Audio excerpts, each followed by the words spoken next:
Hey everybody, it's Fox with FoxeoGames, and this is my extended thoughts on Zelda, Breath of the Wild. Now, I'm actually going to be playing this on the PC. Have been for quite a while, so that's the footage that you're seeing here. Now, you're probably wondering, wait a minute, Nintendo released Zelda Breath of the Wild for the PC? Well, no, they didn't. This is using the CEMU emulator, that's spelled C-E-M-U. You can look it up on YouTube if you want to figure out how to get it all up and running. And yes, of course, I do actually own a legal disc copy of the game. I reviewed the game for the Wii U. Do not have a Switch yet, so I don't have any experience playing that directly. But I can tell you that the Wii U version is inferior in terms of the appearance, the game's visuals and whatnot, and also the frame rate. The frame rate in the Switch version wasn't very good either. Today's drink of choice for this video, guys, is hot coffee black. Tastes pretty good. Not the best I've ever brewed.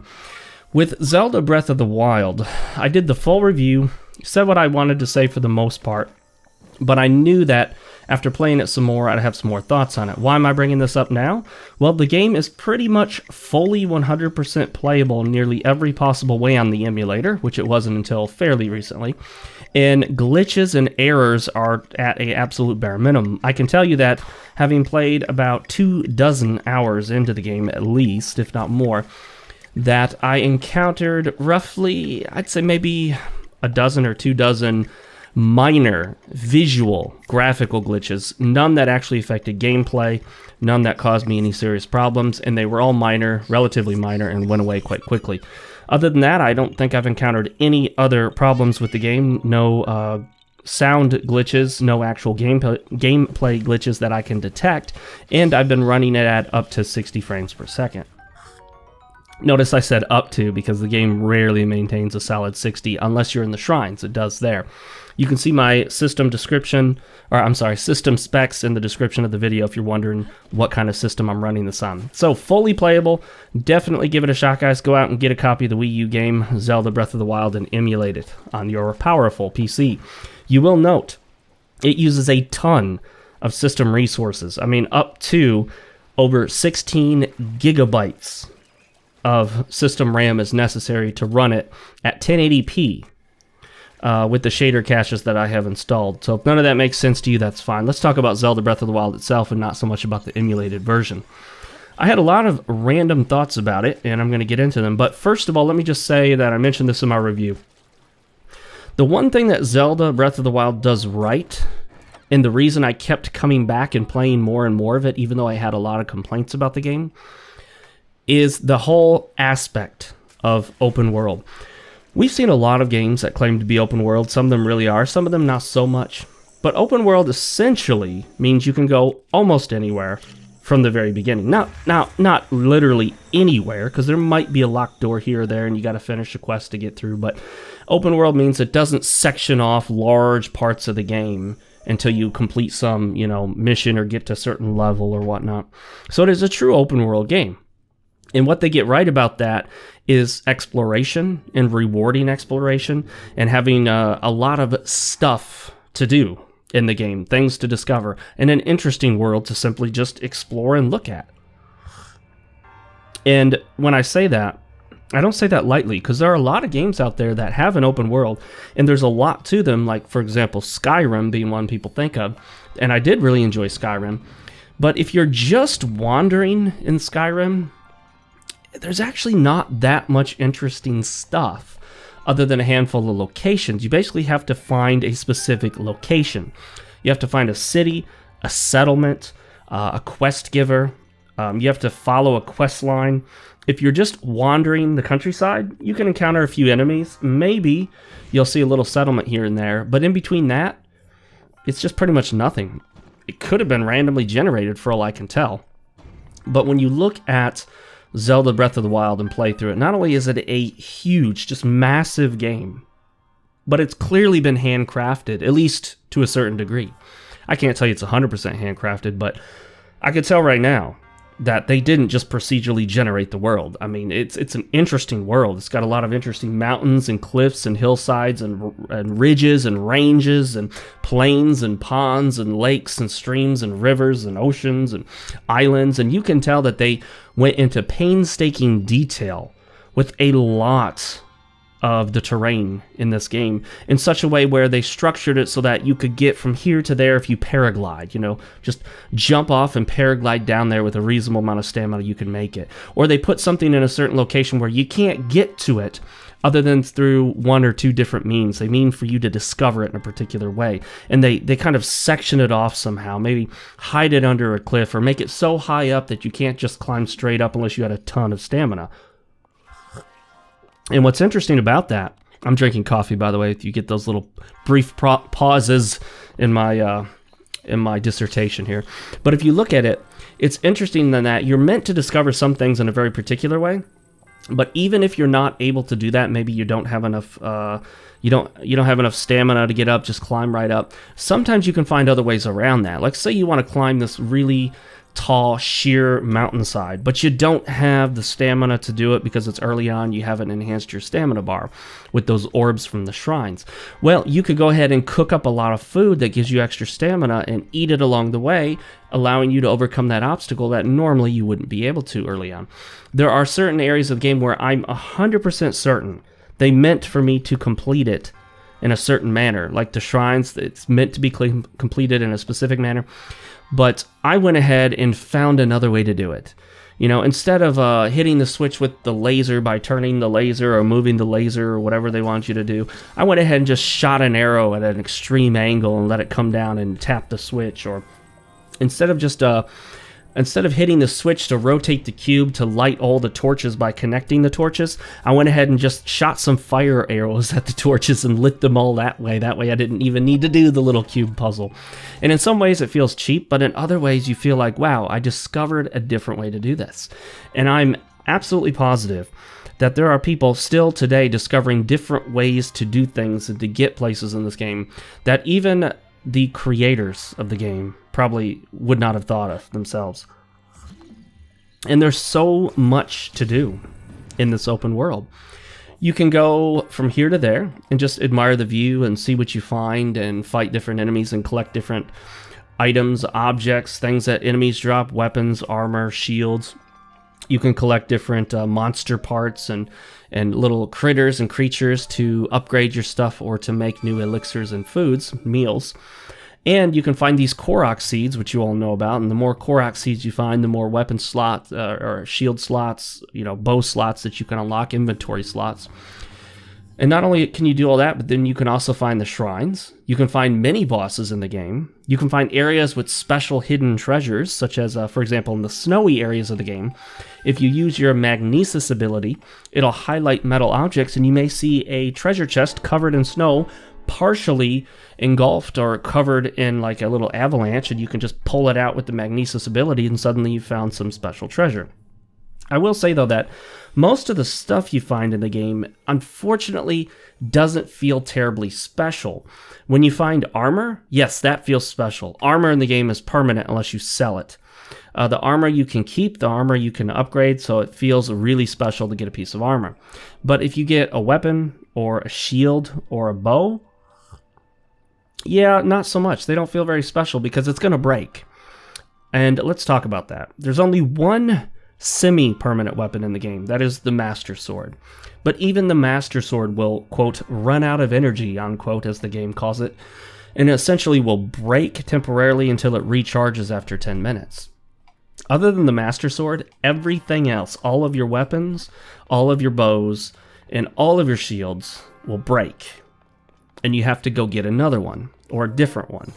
There is the Hylian shield, which is really cool. Minor spoiler, you can actually keep buying it, from what I've been told, although I don't think I've ever even discovered the Hylian shield. It's not the easiest thing in the world to get, although you could make a partial, almost suicide run for it, if you know what you're doing. Not a real suicide run. This isn't Dark Souls, guys. You don't keep everything you get after you die if you die too soon.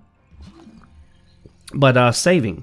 Well, as long as you keep saving, and as long as the game does its autosave thing, which it does, for the most part, you don't take major losses when you die. Although, occasionally I have noticed that for whatever reason, when basically I would be going through the game and suddenly find that, oh, something kills me, and then I get sent way back, like much further than I expected, much further than I think I should. I don't know why that occasionally would happen, but it did. Like when I failed in the Master Sword quest, the DLC quest, I was sent back to before I teleported into the Korok Forest, so I had to go back and redo the stuff I did in the forest right before the Master Sword quest. And speaking of which, there are also quests to do in this game, like specific actual quests. You can go get quest givers, and you can go get items, or you can unlock things. And some of the shrines in the game actually require that you complete some sort of environmental puzzle or solve some kind of riddle. They will occasionally have these, what I like to call environmental quests, where you can get to this area, and it's not necessarily a quest that somebody gave you. No one really told you about it, but you get there, and you can just see what's there. Like, there may be some statues, and one statue's holding something, but the other statues aren't. And so that gives you a clue, like, maybe if you bring these things to the statues, something will happen. Or you'll see a bunch of statues and some little spots for spheres in front of them, and you'll see one has a sphere in it, and you have to go around and collect the spheres. And this isn't necessarily completely spelled out for you, and not all of them are attached to an actual quest giver, but it's really interesting and neat to see that some of the shrines need to basically be unlocked so that you can get in them at all. And on that subject, I do have a complaint about that. Some of the shrines are extremely short, some are much more involved, and some just seem kind of, I don't know, imbalanced. There are some shrines, like I said, that you have to solve some sort of environmental puzzle or go through a long, involved quest just to get the shrine to show up. And you would think after that, you would just be done with it. And that's the case. Like, there are blessing shrines sometimes where you're allowed to just go in, get the item, and leave. Because the real quest of the shrine wasn't in the shrine, it was getting the shrine to show up in the first place. However, there'd be other shrines where you have a long quest line or some difficult process to get the shrine to even show up. Then you go in and there's a series of puzzles inside the shrine just like every other. I'm like, well, this shrine arguably takes, if you look at the whole thing, to get it to come up and to complete the puzzles inside, assuming you're reasonably good at doing it, the whole thing would take maybe, I don't know, almost an hour. And at the end of all that, you get some minor reward, maybe some rupees or a weapon, and one orb or sphere, whatever they call them. Spirit orb, that's it. Whereas another shrine would be rather easy. Like, you can just find it, it's right out in the open, you go inside, it takes about, 7 minutes to complete the whole thing if you've never done it before, and then you get, a weapon, maybe some rupees, and one spirit orb.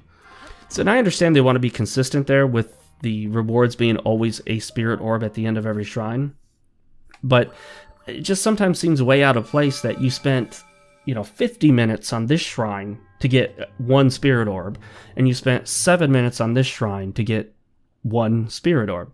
It just seems like we should have a little more consistency there, or that they should go ahead and reward you for more difficult shrines with more spirit orbs. I think it would have been cool had they reduced the number of shrines and made some of them just more interesting. And then maybe, of course, had them give you two spirit orbs at the end of it.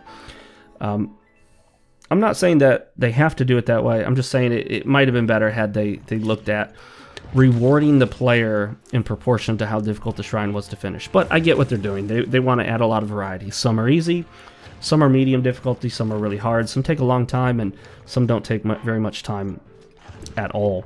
But one of the other things about the shrines that, to me, just felt like a constant source of frustration. It didn't really bother me, but it felt cheap how Link can climb nearly any surface in the game, except when he walks into a shrine. Then suddenly you can't climb just about anything unless it's like a ladder. Nothing is climbable. The blocks in there are not climbable. The pillars are not climbable. The walls are not climbable. The structures are not climbable. Suddenly, Link loses the ability to climb anything. And I totally get this. I probably would have done the same myself if I were developing the game. It makes sense. I understand why they did it.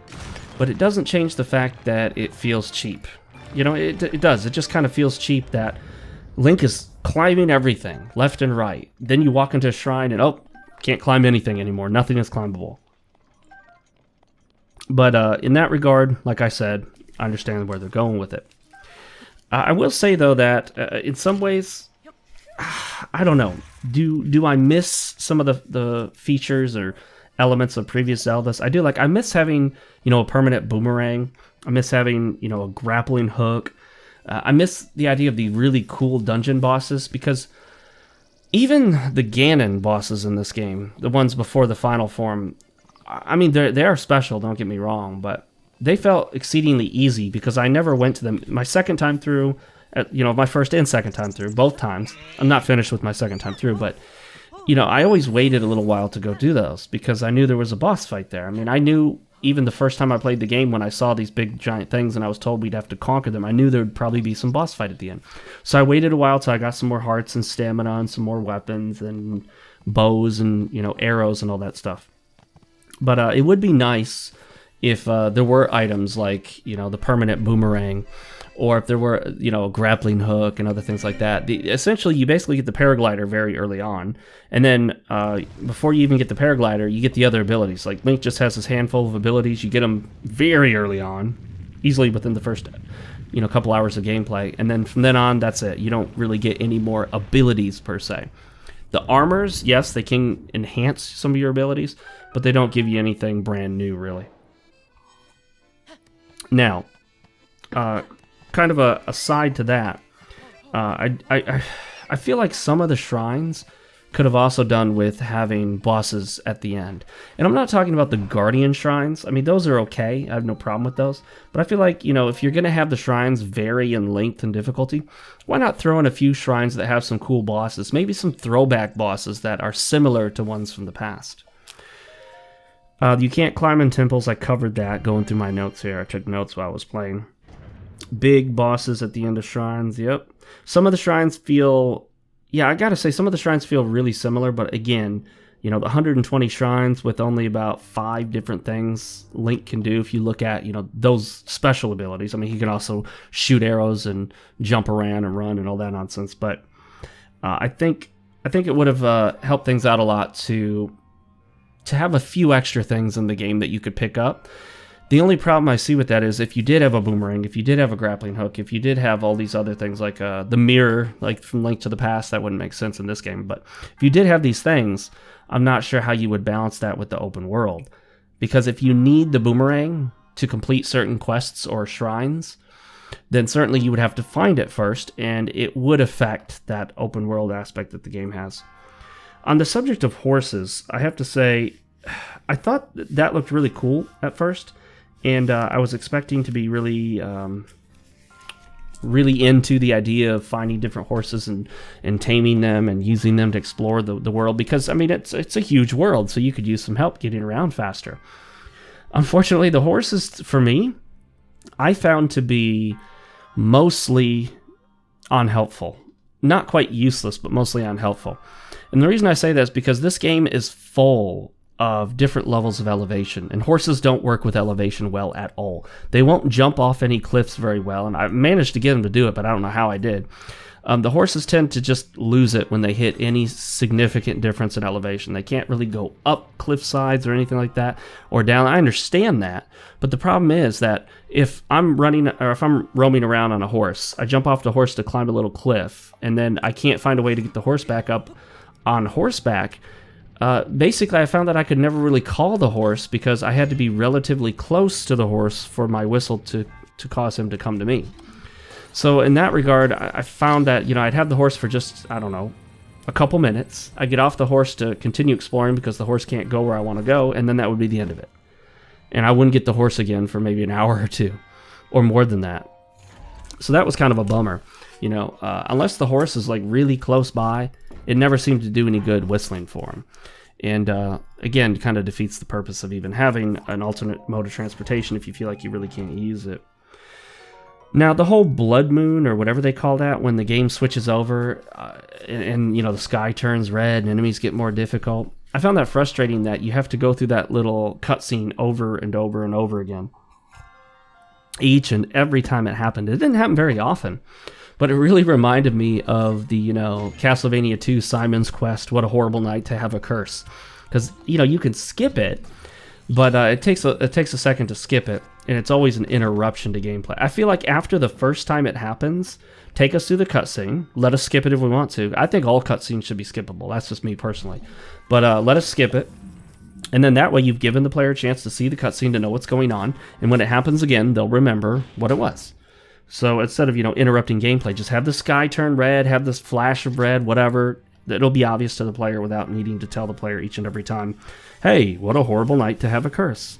I think somebody created a little graphic of Link standing there in the Breath of the Wild open world, and then a box in the corner from Simon's Quest that said, what a horrible night to have a curse. I thought that was funny. I think I tweeted it out back in the day when this game was new. I think, when did this game come out? Back in March of 2017?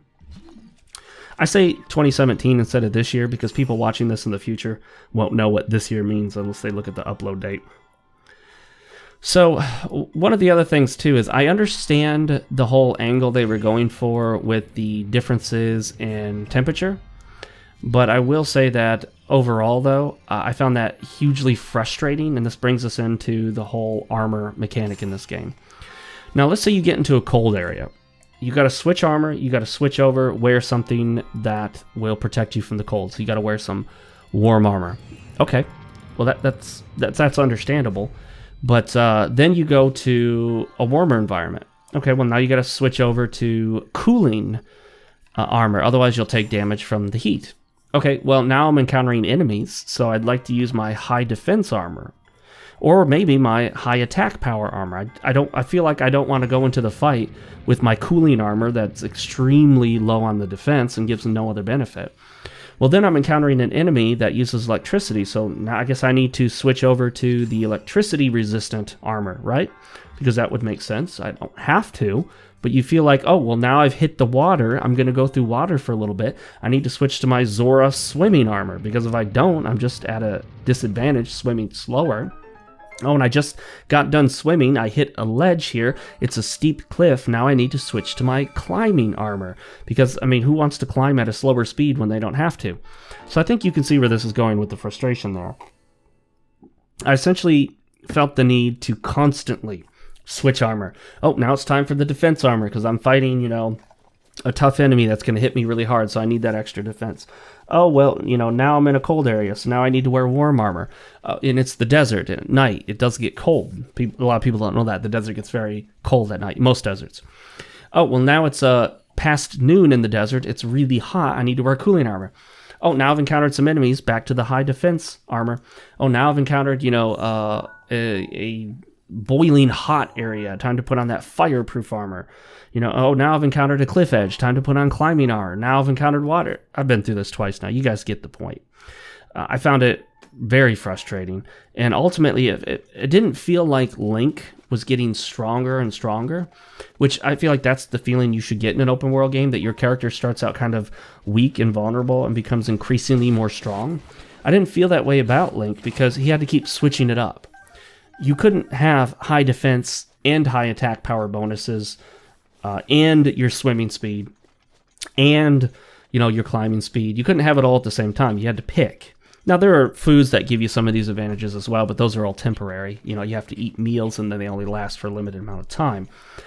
But in previous games, like if you remember the original Zelda, you could get a defense ring that boosts your defense, and you wore it at all times, and then you could get another one that does it even more, and you could get better swords, so now you're doing more damage, and you could... The idea was that you were constantly getting better and more powerful. Of course, the game was throwing bigger challenges at you at the same time, but you felt like you were getting more powerful, and that's the feeling I wanted from Zelda Breath of the Wild. I wanted the feeling like I'm adding the climbing, the new super fast climbing ability. I'm adding the super fast swimming ability. I'm adding these abilities to Link, not switching them out. And so I'm not sure it's the exact solution. Maybe give Link some different outfits, but also when he gets these abilities, have them just be mapped to Link himself. Like, oh, we'll give you this ring that gives you extra speed boosts and all this other stuff, and then you can upgrade the ring so you can wear it at all times, and we'll give you another ring for defense, and we'll give you another ring for attack power. So as you're getting all this stuff, you're becoming more and more powerful. Instead, you just switch it out. Just like the weapon durability thing. Just because you found a better shield, just because you found a better bow or a better sword or hammer or whatever, you don't necessarily feel like you're more powerful. You feel like, okay, I got something temporary. This will only last a little while, so I better, be careful. And that's fine if that's the feeling they're going for, but that's not exactly what I prefer in an open world game. I understand where they were going with the durability. It was one of my biggest complaints. It was one of the biggest complaints pretty much everybody had about the game was the weapon durability. Yes, without question, I think we can all agree stuff breaks way too fast. However, I do understand their point in basically they didn't want you finding some late game gear and then just basically using that for the rest of the game, making the rest of the game super easy. And I understand that. And I don't have the best solutions for all of these problems that are encountered by open world game design, because there are a lot of issues to consider in an open world game. But I do know that the weapon durability being as severe as it was just took away from the experience a lot. I found myself holding on to more powerful weapons and almost never using them because I was afraid, well, I'm going to break it. Maybe I should save this for a time that I really need it. And ultimately, that's the advice I want to give you guys is don't save stuff for later. Don't hold on to your attack power increase meal thinking that you'll have a much tougher enemy in the future. If you're encountering a tough enemy now, use what you got. Just use it because you will get more. There's no point in holding on to it. It'll just take up space in your inventory. You'll be constantly getting more weapons you can't even pick up because you're hanging on to everything you've ever had. So if you've got powerful stuff and you're facing a tough enemy, just use it. Go ahead and use it. There's no point in not doing it because, like I said, you'll get more later. Cooking. I don't know how much I mentioned this in my review. I want to mention it now. As I'm playing through it this time, I'm trying to be more savvy with my cooking, and so I'm trying to make sure I've always got a lot of meals on hand, and holy crap, is cooking repetitive. I mean, after you've cooked the same meal 10, 12, 15, 20, 30, 40 times, you're like, could we not just save these recipes and then go in and batch cook them? Like, for example, after you do a recipe, you can say you could hit the, I don't know, the B button to back out of it, you're done with it, or say you could hit the right bumper button, or whatever they call it. I forget what Zelda's, Nintendo's terms are for their buttons, but say you could hit one of the, and it shows on screen, hit the shoulder button to add it to your recipe book. Then you can go into your recipe book, and not only can you make recipes from there instantly, but you can batch cook them. Like you have a counter next to them that you can send up. Like it'd be like ×1, ×2, and you just hold the button, it'll go to 2, 3, 4, 5, 6, 7, 8, 9, 10, and you can make up to however many slots you have available. So let's say you're making, you're cooking 3 bananas for increased attack power, and you want to make 10 of those. You would go into your recipe book, bring the number up to 10, hit cook, and boom, you'd make 10 in the time it takes to make 1. I think that would be a great idea. I don't think it would take anything away from the game. I don't think it would hurt the balance at all. I think it would just save everyone a lot of time because cooking everything like that is annoying. And speaking of cooking, you'll hear me grabbing my notes here. The food. I gotta say, this game is tough for a lot of reasons, one of which is that the basic combat controls are pretty bad, actually. You don't really have a very effective dodge.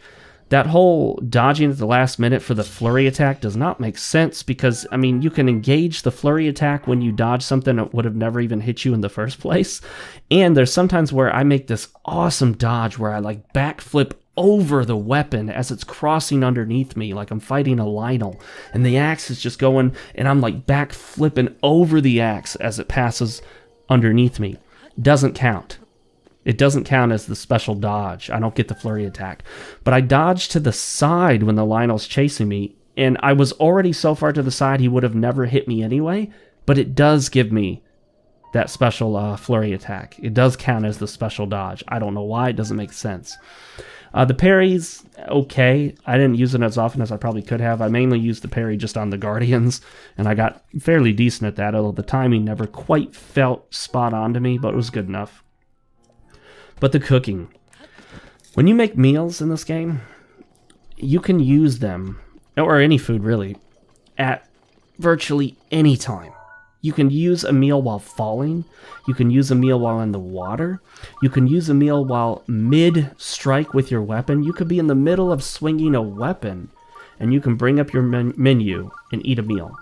And the problem is that if you're smart, you're going to make most of your meals with one item that gives you extra hearts. Because if you get one item that gives you bonus hearts, it gives you full healing, period. So that's all you need, like a truffle, a radish, boom, full healing. However many hearts you have. Full healing plus a couple extra hearts added on to the end of it. So you'll do that. So you'll basically have instant full heals, as many as you can hold, which is a ton of meals basically. And you can use them over and over again. There's no cooldown timer. You know, if you use a meal to heal the full, you get hit and you're down to half a heart, you can immediately eat another meal within a couple seconds. As fast as you can get into your menu and use it, you can use it. There's no limit other than the amount that you can carry, and there's no timer. And like I said, I mean, that makes it way too easy to just keep using meals. As long as something does not one-shot you, and most things don't, the game is set up to where only in a few special circumstances do you actually get one shot. If you've got a decent amount of health on you, it does seem that the game will intentionally bring you only to within a half heart or something like that, or a quarter heart, to give you another chance. And then you get an ability that allows you to instantly revive after you've been killed.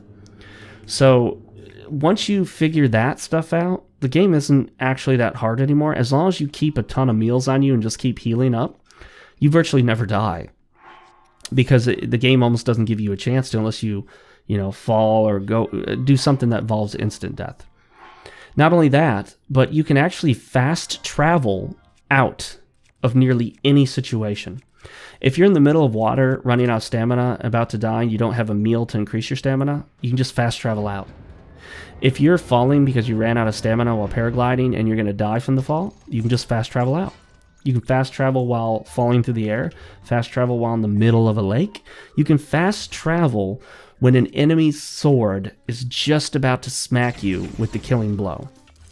You can fast travel from virtually anywhere to any of the fast travel points at virtually any time in the game, even when you're in dire straits and just about to be killed. So those are two tactics that you can basically use to virtually never actually die in the game, although you probably will end up dying many times, because like I said, it's a fairly difficult game in some ways, but I think a lot of that has to do with, and I should be honest here, and it's not that the controls are flat out bad, it's that they're not very good. I will say bad controls, they're terrible, they're horrible, and that's how you feel in the moment. But I think ultimately, if I were to step back and look at them dispassionately, having not experienced a problem with them recently, like I didn't just die to a Lionel for the 5th time, if I just look at it, I'll realize, you know what? The controls are wonky sometimes. It's just, and I've heard a lot of other people say it's hard to get used to them and all the different ways you got to do things. And like I would have my bow and arrow out, shooting at the Lionel, and then he'd be coming at me, and I'd shoot for his head and miss, and I'd hit the button to dodge, and oh, you can't do your special dodge because I'm in bow and arrow mode, not using my actual weapon. So you'd have to put the bow and arrow away and pull the weapon out to do the dodge. I think the game desperately needed a dedicated dodge. You know, a dodge that you can do anytime you're in combat. You don't have to be locked on to the enemy. You don't have to have an actual weapon out instead of the bow. You know, you can do bow or weapon. I just feel like we needed a dedicated dodge. Like, for example, the Souls games have a dedicated dodge. It's not context sensitive. In this game, your dodge is context sensitive. And without the context sensitive dodge, if an enemy's about to swat you with a big weapon, you're not going to be able to get out in time. You're not going to be able to get out of the way. You just can't, unless you fast travel out. You just don't have the ability to. So that's kind of a bummer. The combat in the game could be a lot better. I just got to say that. We covered the repetitive cooking, and we covered a lot of things about the shrines. I mean, yeah, the shrines. 120 of them, right?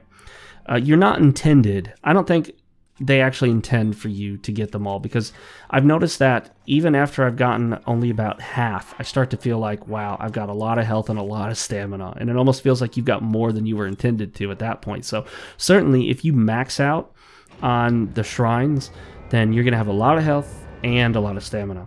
I don't know what happens if there's like a max to health and a max to stamina. I haven't hit that point. You guys could probably tell me if there are. I don't know. Maybe I'll find out eventually.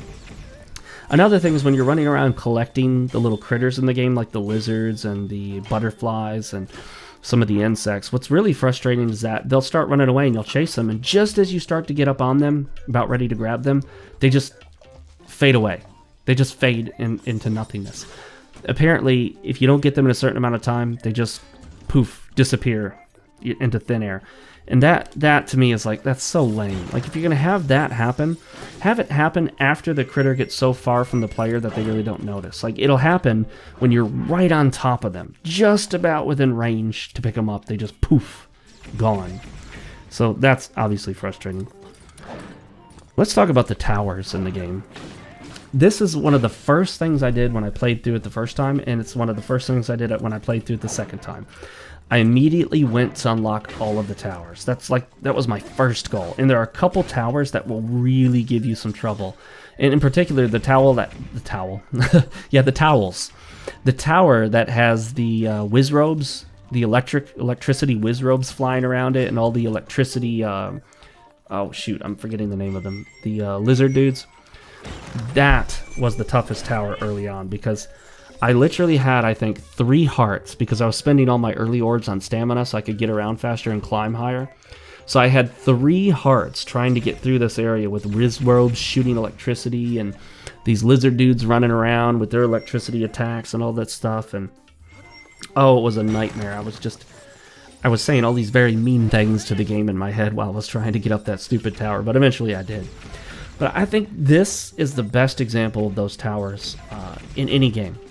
They're obviously the towers from Far Cry, in a way. Kind of like the towers in Horizon Zero Dawn, are mostly a copy of Far Cry's towers, except they're actually moving towers. The idea is you get to the top, you unlock the map, so you can start seeing stuff. Though in this case, it unlocks the area terrain map, but it does not unlock the special areas themselves. Like, it doesn't show you where all the shrines are. It doesn't show you where the Korok seeds are. It doesn't show you where mini-bosses are. It doesn't show you where towns are. At least I don't think it does. You still have to discover that stuff for yourself, and I think that is one of the better parts of this. It doesn't just kind of unlock almost everything and show you where it all is. So you still got to discover it. It just allows you to see the terrain map itself. And as you start unlocking it, one of the really cool moments in the game is when you, for some reason, you decide, hey, I want to go back to the Great Plateau. And you're like, wow, this game is huge, because I can't even freaking find the Great Plateau. Like, you're looking for it. You can't find it. This Great Plateau looked huge when you were in it. It was just a huge area. And, you know, there are probably some games out there that could have gotten away with making the Great Plateau nearly the entire game.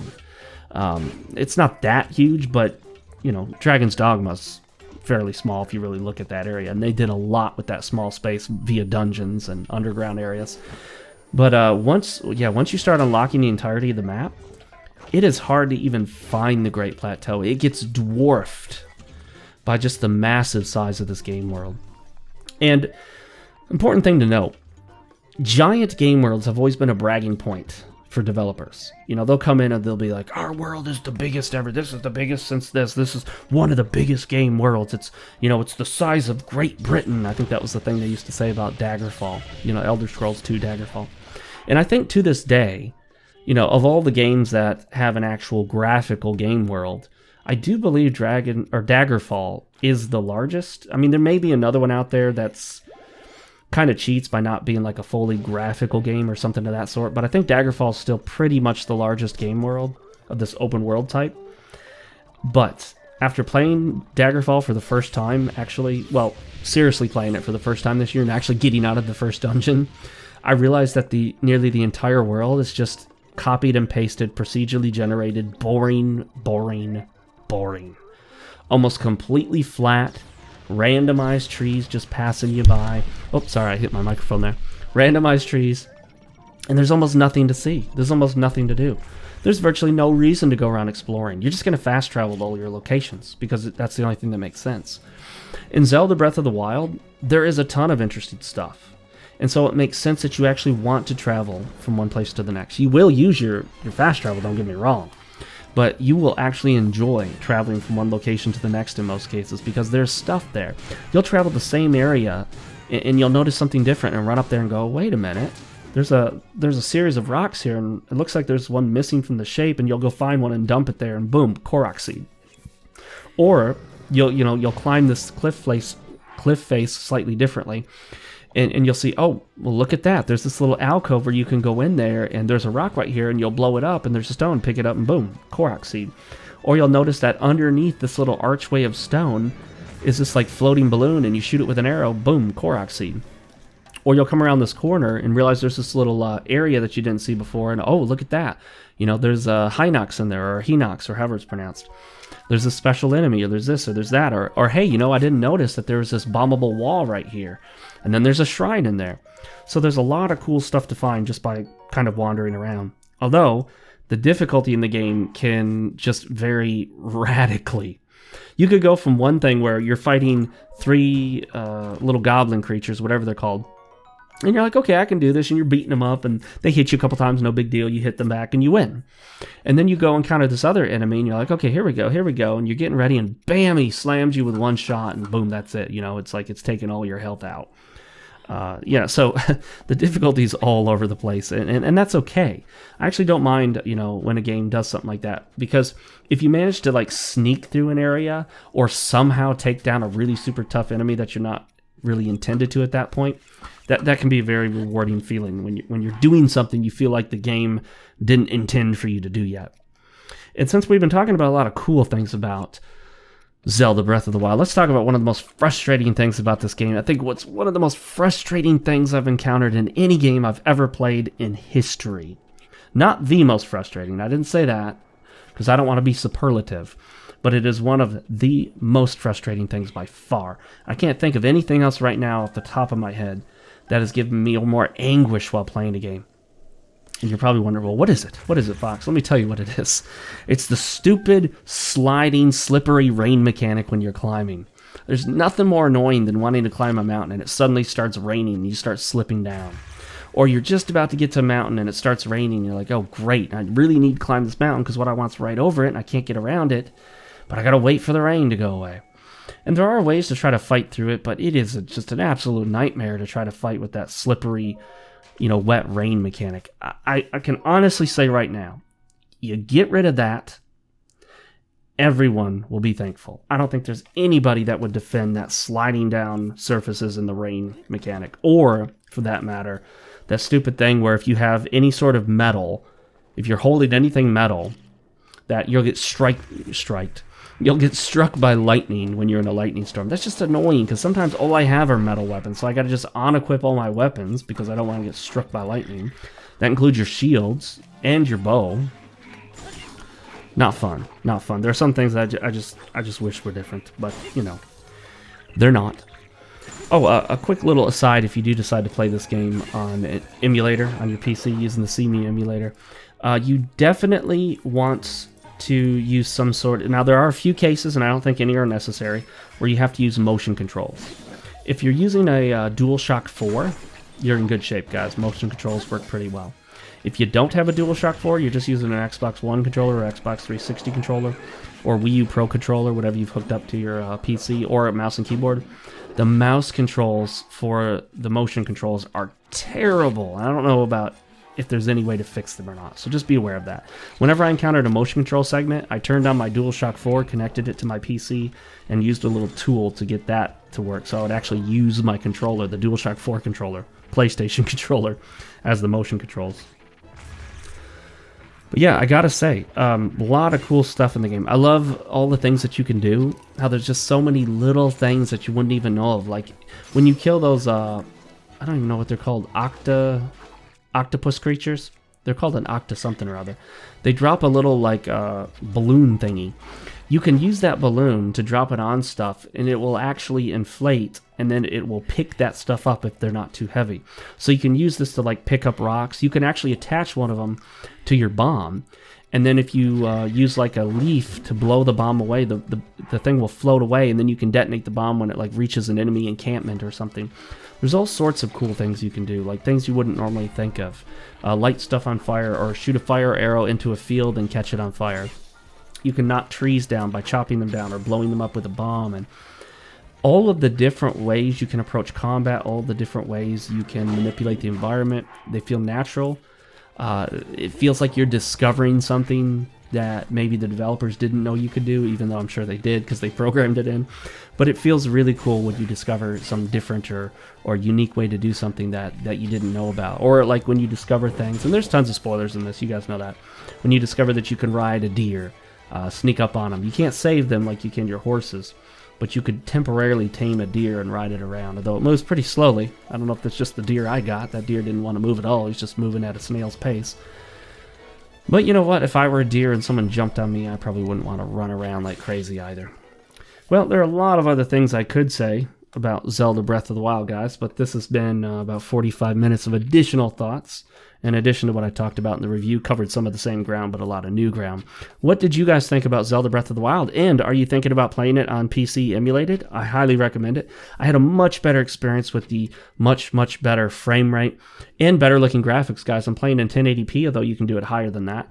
And I got some special graphics packs installed, so it looks even better than the Switch version when it's running docked or handheld.